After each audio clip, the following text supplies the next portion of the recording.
ನಮಸ್ಕಾರ ಸ್ನೇಹಿತರೆ, ನಾನು ನಿಮ್ಮ doctor Geetha, family physician. Welcome to our doctor Geetha Kannada YouTube channel. ನಿಮಗೆ ಆಗಾಗ ಸುಸ್ತಾಗೋದಾಗಿರಲಿ ಅಥವಾ ಮೆಟ್ಲು ಹತ್ತಿವಾಗ ಈ ಉಸಿರಾಟದ ಸಮಸ್ಯೆ ಆಗಿರಲಿ, ಏರ್ ಫಾಲ್ ಆಗೋದಾಗಿರಲಿ ಅಥವಾ ನಿಮಗೆ ಆಗಾಗ ವೀಕ್ನೆಸ್ ಅನಿಸೋದಾಗಿರಲಿ, ಇವೆಲ್ಲ ಸಮಸ್ಯೆಗಳಿಂದ ನೀವು ಬಳಲ್ತಾ ಇದ್ದೀರಾ.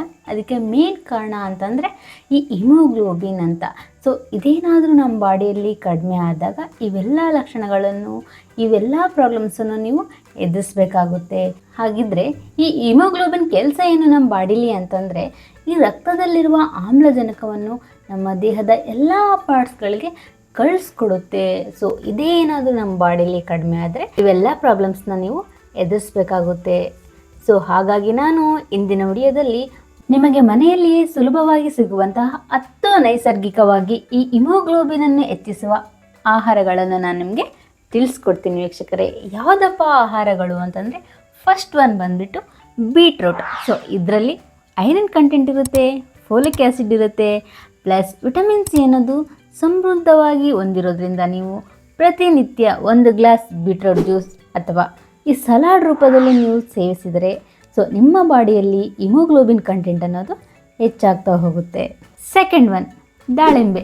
ಸೊ ಇದೊಂದು ರಕ್ತವರ್ಧಕ ಹಣ್ಣೆಂದೇ ಪ್ರಸಿದ್ಧವಾಗಿದೆ. ಸೊ ಇದರಲ್ಲಿ ಐರನ್ ಕಂಟೆಂಟ್ ಇರುತ್ತೆ, ಆ್ಯಂಟಿ ಆಕ್ಸಿಡೆಂಟ್ ಇರುತ್ತೆ, ಪ್ಲಸ್ ಪೊಟ್ಯಾಷಿಯಮ್ ಕಂಟೆಂಟ್ ಹೊಂದಿರೋದ್ರಿಂದ ನೀವು ಡೈಲಿ ಒಂದು ಹಣ್ಣನ್ನು ಸೇವಿಸಿ ಊಟ ಆದಮೇಲೆ ಸೊ ಅಥವಾ ಜ್ಯೂಸ್ ಆದರೂ ಕುಡೀರಿ. ಸೊ ಇದೇ ರೀತಿ ತಗೊಳೋದ್ರಿಂದ ನೀವು ನಿಮ್ಮ ಬಾಡಿಯಲ್ಲಿರುವ ಈ ಹಿಮೋಗ್ಲೋಬಿನನ್ನು ಹೆಚ್ಚೋಕ್ಕೆ ಸಹಾಯ ಮಾಡುತ್ತೆ. Third one very very important.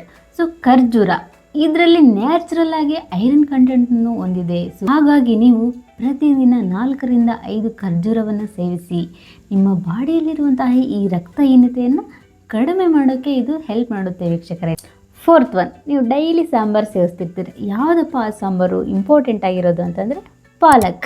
So ಈ ಪಾಲಕ್ ಸೊಪ್ಪಿನ ಸಾಂಬಾರಾಗಿರಲಿ ಅಥವಾ ಅದರ ಸೂಪ್ ಆಗಿರಲಿ ಅಥವಾ ಪಲ್ಯ ಆಗಿರಲಿ, ಇದನ್ನ ನೀವು ಡೈಲಿ ಸೇವಿಸ್ತಾ ಹೋಗಿ, ಓಕೆನಾ.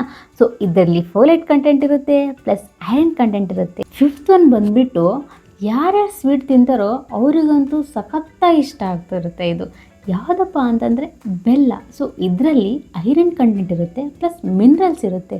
ಸೊ ಹಾಗಾಗಿ ನೀವು ಊಟ ಆದ ನಂತರ ಸ್ವಲ್ಪ ಬೆಲ್ಲವನ್ನು ಸೇವಿಸಿ ಅಥವಾ ಸ್ವಲ್ಪ ಪಾನಕವನ್ನಾಗಲಿ ಸೇವಿಸಿ. ಇದು ನಿಮ್ಮ ರಕ್ತಹೀನತೆಯನ್ನು ಕಡಿಮೆ ಮಾಡಲಿಕ್ಕೆ ಹೆಲ್ಪ್ ಮಾಡುತ್ತೆ.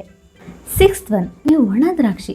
ಸೊ ಈ ಒಣ ದ್ರಾಕ್ಷಿಯಲ್ಲಿ ಐರನ್ ಕಂಟೆಂಟ್ ಇರುತ್ತೆ, ಪ್ಲಸ್ ನ್ಯಾಚುರಲ್ ಆಗಿ ಈ ಶುಗರನ್ನು ಹೊಂದಿದೆ.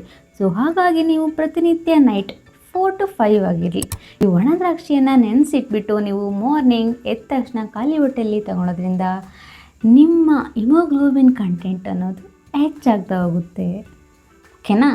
Next seventh one. ಸೊ ಈ ಎಳ್ಳು, ಅದರಲ್ಲಿ ಬ್ಲ್ಯಾಕ್ ಎಳ್ಳು ಇರುತ್ತಲ್ವ, ಸೊ ಅದರದ್ದು ಉಂಡೆ ಆಗಿರಲಿ ಅಥವಾ ಅದರದ್ದು ಪುಡಿ ಆಗಿರಲಿ, ಚಟ್ನಿ ಪುಡಿ ಅಂತಾರಲ್ವ, ಅದನ್ನು ನೀವು ಡೈಲಿ ಸೇವಿಸ್ತಾ ಹೋಗ್ರಿ.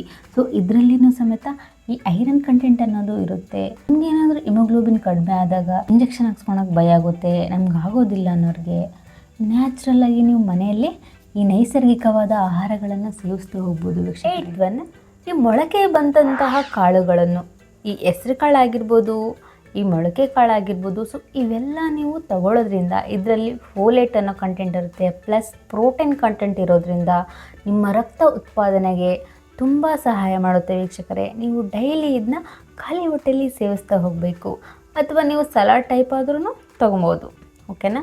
ನೈನ್ತ್ ಒನ್, ಇತ್ತೀಚೆಗೆ ನೀವು ರೀಲ್ಸಲ್ಲಿ ನೋಡ್ತಿರ್ತೀರ, ಯೂಟ್ಯೂಬಲ್ಲಿ ನೋಡ್ತಿರ್ತೀರ, ತುಂಬ ಜನ ಈ ನೆಲ್ಲಿಕಾಯಿ ಜ್ಯೂಸನ್ನು ವೀಡಿಯೋಸ್ ತುಂಬ ಬಿಡ್ತಾ ಇದ್ದಾರೆ. ಸೊ ಏನಪ್ಪ ಅದರಿಂದ ಯೂಸು ಅಂತಂದರೆ, ಇದರಲ್ಲಿ ನಿಮಗೆ ವಿಟಮಿನ್ ಸಿ ಅನ್ನೋದು ಹೇರಳವಾಗಿ ಸಿಗುತ್ತೆ. ಸೊ ಇದು ಜ್ಯೂಸ್ ಆದರೂ ತೊಗೊಳ್ಳಿ, ನೀವು ಡೈರೆಕ್ಟ್ ನೆಲ್ಲಿಕಾಯಿ ಆದರೂ ತೊಗೊಳ್ಳಿ, ಇದರಿಂದ ನಿಮಗೆ ಏರ್ ಫಾಲ್ ಆಗೋದು ಕಡಿಮೆ ಆಗುತ್ತೆ, ಆಗಾಗ ಸುಸ್ತು ಅನ್ನೋದು ಕಡಿಮೆ ಆಗುತ್ತೆ, ವೀಕ್ನೆಸ್ ಅನ್ನೋದು ಕಡಿಮೆ ಆಗುತ್ತೆ ವೀಕ್ಷಕರೇ. Next last one but not the list, ಓಕೆನಾ, ರಾಗಿ. ಸೊ ರಾಗಿ ಅಂದ ತಕ್ಷಣ ನೆನಪಾಗೋದೆ ಈ ರಾಗಿ ಮುದ್ದೆ. ಪ್ರತಿದಿನ ರಾಗಿ ಮುದ್ದೆನ ಸೇವಿಸಿ. ಸೊ ಅದನ್ನು ನಿಮಗೆ ತಿನ್ನೋಕ್ಕಾಗಲ್ಲಪ್ಪ ಅಂತಂದರೆ ಅಟ್ಲೀಸ್ಟ್ ಅದ್ರ ಗಂಜಿ ಆದರೂ ತೊಗೊಳ್ಳಿ. ಸೊ ಇದರಲ್ಲಿ ನಿಮಗೆ ಐರನ್ ಕಂಟೆಂಟ್ ಇರುತ್ತೆ, ಕ್ಯಾಲ್ಶಿಯಮ್ ಇರುತ್ತೆ, ಪ್ಲಸ್ ಫೈಬರ್ ಕಂಟೆಂಟನ್ನು ಹೇರಳವಾಗಿ ಹೊಂದಿದೆ. ಸೊ ಹಾಗಾಗಿ ನೀವು ಇವೆಲ್ಲ ಆಹಾರಗಳನ್ನು ನಿಮಗೆ ನೈಸರ್ಗಿಕವಾಗಿ ಸಿಕ್ಕರೆ ತಿನ್ನೋದನ್ನ ನೀವು ಬಿಡ್ತೀರಾ? ತಿನ್ಬೇಕು ತಾನೆ, ಓಕೆನಾ. ಅದರ ಜೊತೆಗೆ ನೀವು ವಿಟಮಿನ್ ಸಿ ಇರುವಂತಹ ಸೊ ಐರನ್ ಕಂಟೆಂಟ್ ಇರುವಂತಹ ಫ್ರೂಟ್ಸನ್ನು ತಗೊಳ್ಳಿ. ಡೈಲಿ ಇದನ್ನೆಲ್ಲ ನೀವು ಚೆನ್ನಾಗಿ ತಿನ್ನೋದನ್ನು ರೂಢಿಸ್ಕೊಬೇಕಾಗುತ್ತೆ. ಸೊ ನ್ಯಾಚುರಲ್ಲಾಗಿ ನಿಮ್ಮ ಬಾಡಿಗೆ ಈ ಹಿಮೋಗ್ಲೋಬಿನ್ ಕಂಟೆಂಟನ್ನು ಹೆಚ್ಚು ಮಾಡೋಕ್ಕೆ ಈ 10 ಆಹಾರಗಳು ನಿಮಗೆ ಹೆಲ್ಪ್ ಮಾಡ್ತವೆ. ಸೊ ಈ ವಿಡಿಯೋ ಇಷ್ಟ ಆಗಿದ್ದಲ್ಲಿ ನಿಮ್ಮ ಎಲ್ಲ ಫ್ರೆಂಡ್ಸ್ಗೆ ಶೇರ್ ಮಾಡಿ ಆ್ಯಂಡ್ ಲೈಕ್ ಮಾಡಿ. ಇನ್ನು ನಮ್ಮ ಚಾನಲ್ಗೆ ಯಾರು ಸಬ್ಸ್ಕ್ರೈಬ್ ಆಗಿಲ್ವೋ ಪಟ್ಟಂತ ಸಬ್ಸ್ಕ್ರೈಬ್ ಆಗಿ. ಸೊ ಇನ್ಸ್ಟಾಗ್ರಾಮಲ್ಲಿ ಡಾಕ್ಟರ್ ಗೀತಾ ಕನ್ನಡತಿ ಅನ್ನೋ ಪೇಜ್ ಇದೆ, ಆ ಪೇಜನ್ನು ಫಾಲೋ ಮಾಡಿ. ನಿಮ್ಮ ಆರೋಗ್ಯದ ಬಗ್ಗೆ ಕಾಳಜಿ ಇರಲಿ. ಧನ್ಯವಾದಗಳು ವೀಕ್ಷಕರೇ.